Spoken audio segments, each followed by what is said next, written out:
Assalamualaikum warahmatullahi ta'ala wabarakatuh. Kami dari kumpulan 4 akan membentangkan tugasan kerja kursus bagi subjek EDU 2102 Sosiologi dalam Pendidikan. Saya Nur Nida Hanifah binti Abdul Wahab bersama-sama dengan 2 orang lagi ahli kumpulan, iaitu Muhammad Amirul Arif bin Muhammad Semadi dan juga Nur Walianah binti Muhammad Ramli. Di antara perkara-perkara yang akan dibincangkan ialah yang pertama, pengenalan kepada sosiobudaya yang menerangkan tentang definisi sosiobudaya serta maklumat yang berkaitan. Yang kedua ialah perkara utama yang dibincangkan iaitu isu-isu ketidaksamaan akibat kepelbagaian sosiobudaya yang berlaku di sekolah, iaitu kami menyerahkan kepada 3 isu. Dan yang terakhir ialah kepada kesimpulan dan juga rujukan. Pengenalan. Mengikut William Raymond, istilah budaya merupakan antara istilah yang sukar ditafsirkan dalam bahasa Inggeris, menjelaskan tentang kesukaran pemahaman terhadap konsep budaya. Pengenalan. Kepelbagaian membawa maksud perihal berbagai-bagai jenis atau berlainan jenisnya. Menurut Kamus Dewan Bahasa edisi ketiga. Sosio pula merupakan awalan asing yang berkaitan dengan faktor sosial atau kemasyarakatan, manakala budaya pula mempunyai beberapa maksud, iaitu kemajuan fikiran, akal, budi, merangkumi cara berfikir dan perkelakuan. Menurut Kamus Dewan Bahasa edisi keempat. Maka sosio budaya pula membawa maksud hubungan masyarakat dengan budaya seperti cara hidup dan adat istiadat. Oleh itu, maksud sosio budaya dapat membawa pelbagai jenis hubungan masyarakat dengan budaya. Sosio budaya. Malaysia merupakan negara yang berbilang kaum yang mempunyai pelbagai etnik. Kemunculan dari berbilang kaum, wujudnya pelbagai etnik dan sosio budaya. Setiap etnik membawa budaya yang berbeza dan diwarisi dari keluarga mereka sejak turun-temurun. Kepelbagaian sosio budaya boleh dilihat dari beberapa aspek, iaitu daripada segi bahasa, bangsa, adat resam, struktur masyarakat atau kelas sosial, kepercayaan serta jantina. Kesemua elemen ini merupakan perkara penting yang perlu difahami konsepnya. Semua murid harus diberi kefahaman yang jelas berkaitan dengan unsur-unsur yang terdapat dalam kepelbagaian sosio budaya agar nilai-nilai murni dapat dipupuk dalam diri murid-murid tersebut. Maka mereka akan menghormati budaya rakan mereka, budaya kaum lain, dan memupuk integrasi nasional dengan sikap kerjasama dan toleransi antara satu sama lain. Pelbagaian budaya di Malaysia memberi kesan kepada pendidikan. Perbezaan budaya di kalangan murid menyebabkan terdapat sedikit perasaan takut dalam diri murid mengikut Jerry Vetiver. Kesannya murid akan tertanya-tanya, adakah mereka akan diberikan hak sama rata untuk menyuarakan pandangan mereka, ataupun guru hanya mendengar pendapat sesuatu kaum sahaja. Bahagian yang kedua di dalam perbincangan kami ialah isu-isu ketidaksamaan akibat kepelbagaian sosio-budaya di sekolah. Sedikit permulaan sebelum memasuki isu-isu tersebut. Menurut Suwardi Endra Suara pada tahun 2006 menyatakan tindakan budaya akan terhasil melalui kehidupan manusia yang sentiasa memelihara dan mengerjakan pelbagai tindakan.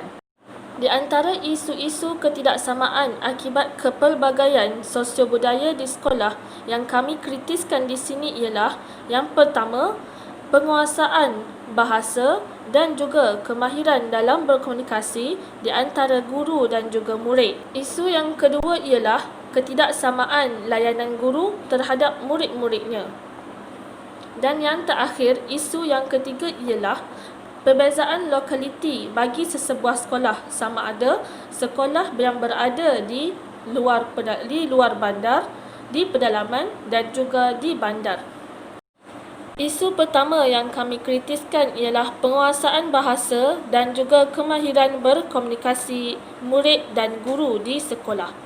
Okey, yang pertama, murid terbawa-bawa dengan penggunaan berkomunikasi di rumah ke sekolah.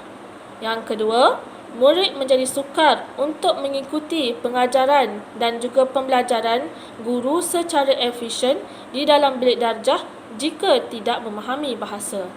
Yang ketiga, berlaku pertembungan dialek yang memberi impak kepada proses pengajaran dan juga pembelajaran.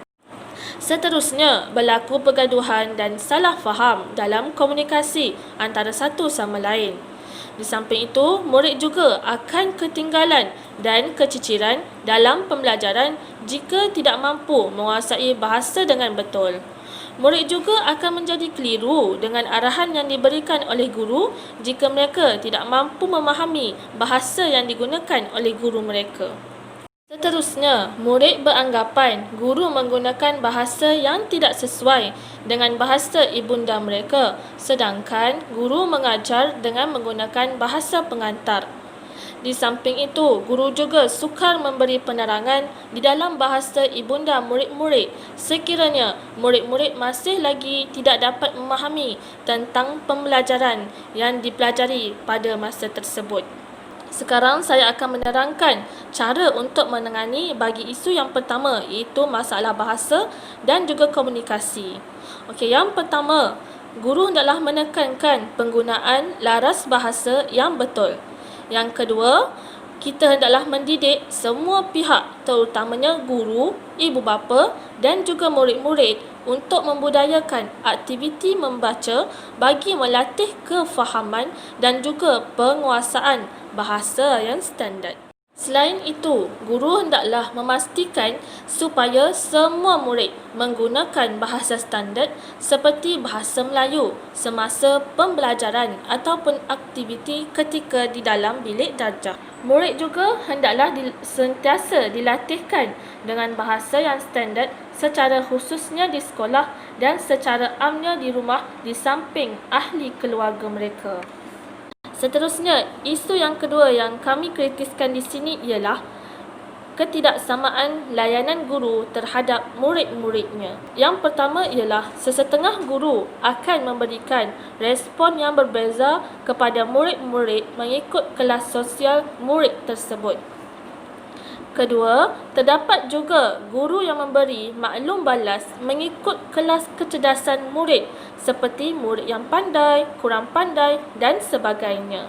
Seterusnya, ada juga dalam kalangan guru yang membuat penilaian terhadap murid-muridnya melalui pemerhatian secara luaran seperti pemakaian dan juga lain-lain dengan mengaitkan bersama kepada taraf sosioekonomi keluarga murid-muridnya. Selain itu, berlaku juga pembentukan kumpulan murid mengikut kelas sosial dan juga kaum ketika di dalam bilik darjah semasa proses pengajaran dan pembelajaran. Dan yang terakhir, pandangan guru terhadap muridnya yang datang daripada kelas sosial yang rendah dan tinggi yang berbeza-beza, di mana murid yang datang daripada kelas sosial yang rendah akan menyebabkan menghadapi masalah berkaitan kewangan untuk belajar, manakala murid daripada kelas sosial yang tinggi akan mendapat peluang dan juga ruang yang lebih baik. Apakah cara-caranya untuk menangani isu yang kedua ini, iaitu isu tentang ketidaksamaan layanan guru terhadap murid-muridnya? Okey, baiklah. Yang pertama, guru perlulah sentiasa peka terhadap pembentukan kumpulan ketika beraktiviti atau mengadakan latihan dalam kumpulan ketika di dalam bilik darjah supaya tidak berlaku perbezaan yang ketara semasa proses pengajaran dan pembelajaran. Guru juga hendaklah sentiasa bersedia dengan kepelbagaian sosio-budaya murid yang datangnya daripada pelbagai kelas sosial, etnik dan juga kaum. Selain itu, guru tidak boleh membeza-bezakan kelas sosial dalam kalangan murid-muridnya. Guru juga hendaklah sentiasa memberikan layanan yang adil dan sama rata terhadap murid-muridnya ketika murid-muridnya memberikan pendapat dan juga bertanya soalan tanpa mengira kecerdasan murid-muridnya ataupun kelas sosial murid-muridnya. Dan cara yang terakhir ialah tanggungjawab guru bukan hanya mengajar dan menyampaikan ilmu semata-mata. Akan tetapi, seorang guru hendaklah menanamkan sikap, nilai dan sahsiah yang kamil dan sempurna di dalam diri murid-muridnya. Okey, lokaliti sekolah yang terletak di bandar kebanyakannya disertai oleh pelbagai latar belakang sosio budaya, iaitu kepelbagaian kelas sosial dan pelbagai etnik.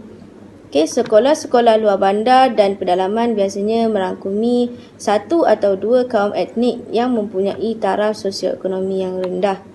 Okey, sekolah luar bandar sering menghadapi masalah kekurangan infrastruktur, kekurangan bilangan pelajar di sekolah, kurangnya pendedahan ataupun aktiviti yang berbentuk kebudayaan, nilai-nilai murni, pertukaran guru, prestasi pencapaian yang sangat rendah.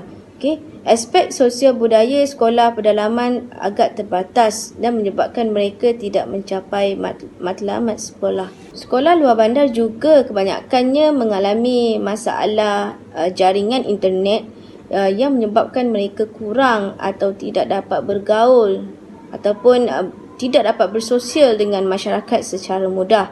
Okey, lazimnya sekolah-sekolah yang berada di pedalaman atau luar bandar mengalami masalah kekurangan guru-guru yang terlatih.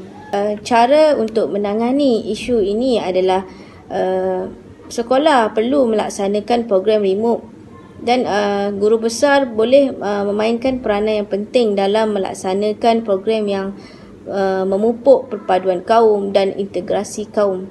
Contohnya, program jalinan sekolah iaitu saling bekerjasama antara sekolah dan sekolah yang lain serta komuniti, khususnya melalui peranan persatuan ibu bapa dan guru.